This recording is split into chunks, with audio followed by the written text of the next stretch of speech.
Assalomu alaykum aziz YouTube kanalimiz obunachilari. Qo'qondagi qurilish texnikalari do'konimizga simlarni to'g'rilab qirqib berishga mo'ljallangan apparatlarimiz yetib keldi. Hozir bu apparatlarimizni sizlarga bir boshdan obzorini qilib, tushuntirib, tanishtirib o'taman akalar. Qiladigan obzorimizda O'zbekiston bo'ylab hech kim hali qilmagan, sizlarga hozir yagona bo'lgan obzorni qilib, bu apparatlarimizni tanishtirib, tushuntirib o'taman akalar.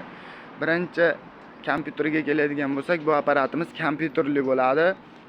Xohlasalar 1 metrdan mana 10 ta qilib turib, kesib 1 metrdan 10 ta kesganda to'xtashi mumkin akalar. Shunaqa qilib sozlab olsalaring bo'ladi, ko'rishlaring mumkin. Motoriga keladigan bo'lsak, 7,5 kilovat quvvatga ega bo'ladi. 3 fazda tokda ishlaydigan 250-300 kilogramga ega bo'ladi akalar.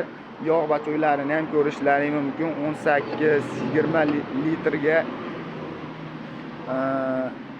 yog'larni eritishga mo'ljallangan bo'ladi. Bu trubkalarimiz yog'ni shu bachokdan olib, mana bu qirqib beradigan apparatimizni